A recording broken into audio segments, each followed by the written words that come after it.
Hola les gars, welcome dans ce nouvel épisode.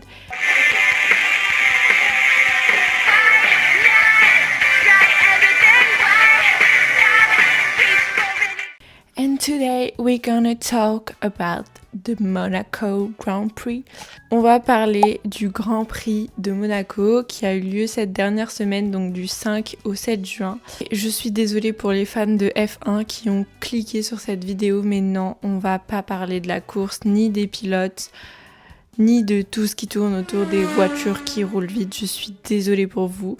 Mais on est bien évidemment sur cette chaîne pour parler de pop culture, pour parler de célébrités et pour parler de mode. Donc c'est ce dont on va parler dans cette vidéo aujourd'hui. D'abord, pour mes petits fans de F1 qui seraient restés, on va quand même faire une définition de qu'est-ce que c'est le Grand Prix de Monaco. Donc, le Grand Prix de Monaco, c'est donc une course de Formule 1 qui se déroule dans les rues de la principauté de Monaco. C'est l'une des courses les plus prestigieuses et les plus célèbres dans le monde du sport automobile.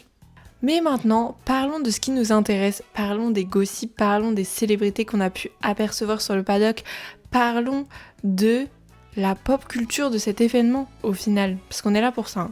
Déjà, cette année, on peut parler de mode. Bon, comme tous les ans, on voit les stars se ramener avec des tenues plus incroyables les unes que les autres. Mais cette année, on peut encore plus parler mode par rapport à cet événement, puisque Louis Vuitton est devenu partenaire officiel du Grand Prix de Monaco.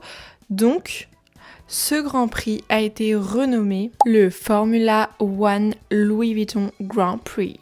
En même temps, la Formule 1, c'est littéralement un sport de riches qui rassemble énormément de riches au même endroit, surtout à Monaco, qui est une principauté pas mal dotée de grandes richesses.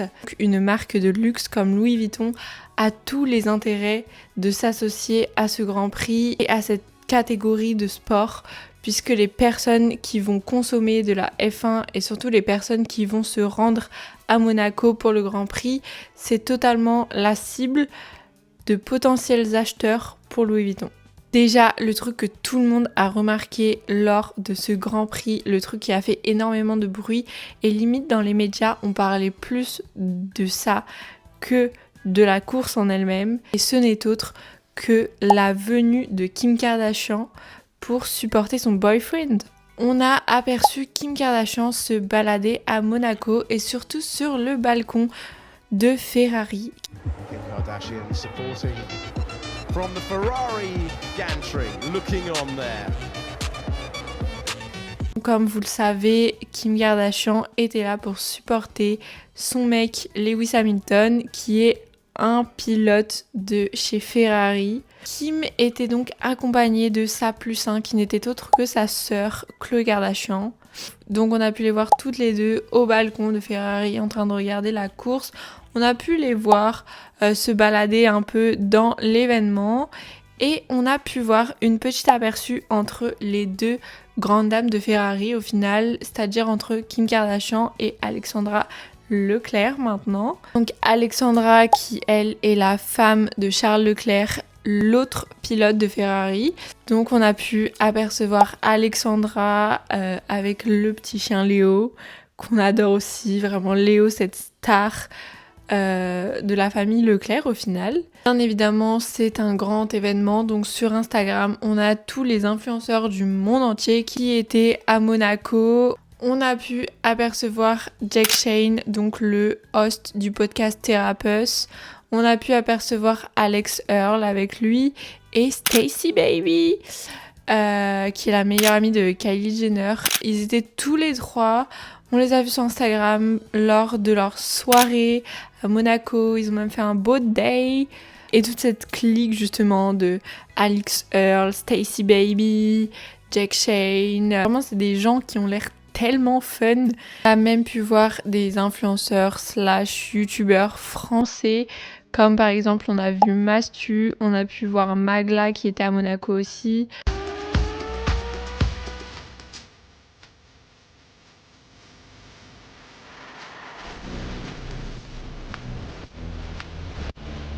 La vraie course finale a, elle, eu lieu le 7 juin.